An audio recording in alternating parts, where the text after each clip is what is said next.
साज रहे, साज रहे, साज रहे, मेरी माता के चरण पर साज एक रहे, सुई के मेरी दोलनों को माता वायु में संचालित कर ध्वनि उत्पन्न करने वाले इस यंत्र का नाम है ग्रामोफोन। यूनानी भाषा में ग्रामो का अर्थ है अक्षर और फोन का अर्थ है ध्वनि। साल 1887 में थॉमस एडिसन द्वारा ग्रामोफोन का सबसे पुराना संस्करण आविष्कार किया गया था। आज के डिजिटल युग में अतीत की कई वस्तुएं विलुप्त हो गईं। आज की युवा पीढ़ी का ध्यान उस ओर जाता भी नहीं है, लेकिन हम ले चलते हैं उत्तर कोलकाता के श्यामपुकुर के 7B श्याम मित्रा लेन के एक मकान में, जहां 65 साल के गौतम चटर्जी के दिवंगत पिता सुनील चटर्जी ने अपने ही मकान के 2 कमरों में ऐसी वस्तुओं का संग्रहालय तैयार कर गए हैं जो अतीत को याद दिलाता है।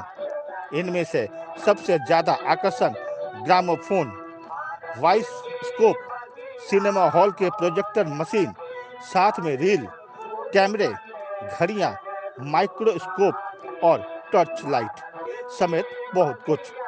इस संग्रहालय को नुकू बाबू संग्रहालय कहते हैं। हालांकि संग्रहालय का नाम रखा गया है अतीत का आश्रय।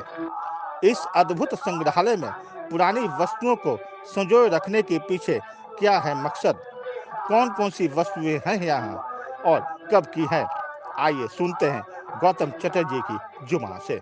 देखिए, पुराना क्रिस्टल रेडियो है और 1910 का है। पुराना कैमरा है वो 1910-13 का है।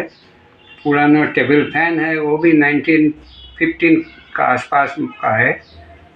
और पुराना चाहिए तो माइक्रोस्कोप है छोटा सा, हाँ, वो पॉकेट माइक्रोस्कोप कहते हैं। वो डॉक्टर लोग पहले लेके जाते थे घर घर में, वो जिसको बीमारी होता है उसको इलाज करने के लिए और टेस्ट वहाँ पर ही कर लेते थे। तो वो करीब 1890 का है, इसी समय का है। और वो चीज़ तो बहुत चीज़ ही है पुराना, कितने बोलेगा हम। बहुत से चीज़ है, बाइनोकुलर है पुराना ज़माने का, सेकेंड वर्ल्ड वॉर का बहुत चीज़ है, टॉर्च है, हेडफोन है, रिसीवर है, जो ट्रांसमीटर रिसीवर वो भी है, और बाइनोकुलर है सेकेंड वर्ल्ड वॉर का, टेलीस्कोप है उसी समय का, जो कॉम्पास है उसी समय का, मैच बॉक्स है।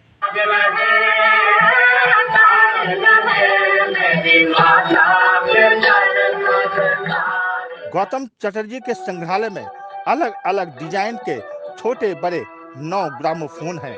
इस ग्रामोफोन का उपयोग लगभग 1960 तक होता रहा। उसके बाद यह ध्वनि यंत्र कहीं भी नहीं दिखता है। यह है बाइस्कोप। किसी जमाने में बच्चों का सिनेमा हॉल हुआ करता था। सिर पर रखकर कोई व्यक्ति बाइस्कोप लेकर मोहल्ले में आता था और बच्चों से चंद पैसे लेकर स्कोप के भीतर तस्वीरें दिखाता था। साथ ही रिकॉर्ड प्लेयर बजाता था। 1970 के बाद यह यंत्र भी लुप्त हो गया। यह है सिनेमा हॉल के प्रोजेक्टर मशीनें और रील। अतीत के आश्रय में 9 प्रोजेक्टर मशीनें हैं। इनमें 8 मिलीमीटर, 16 मिलीमीटर और 35 मिलीमीटर की प्रोजेक्टर मशीनें हैं।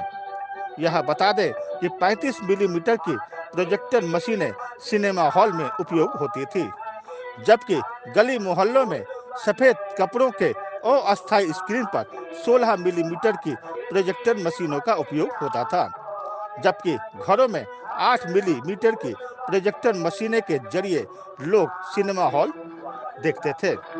लगभग 1990 तक सिनेमा हॉल में इस तरह की प्रोजेक्टर मशीनों का उपयोग हुआ। उसके बाद डिजिटल मशीनें जगह ले ली। इन सारी पुरानी वस्तुओं का जुगाड़ कैसे हुआ, इसके बारे में गौतम चटर्जी ने सलाम दुनिया को विस्तृत रूप से इसके बारे में बताया।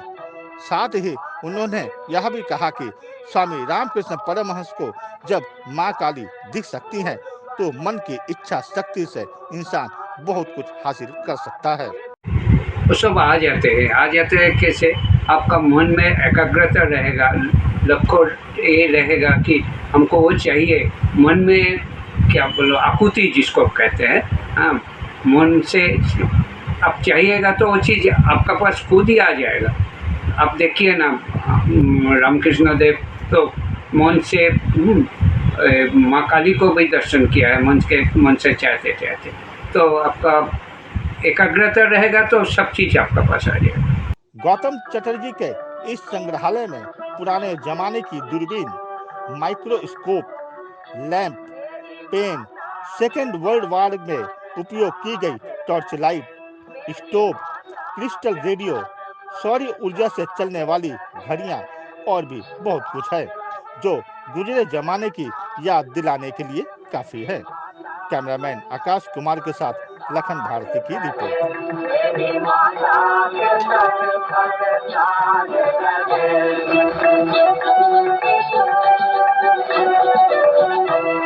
भारत की बगिया भोरे लगे, हरे फूल बने नेहरू गाने। भारत की बगिया भोरे लगे, हरे फूल बने।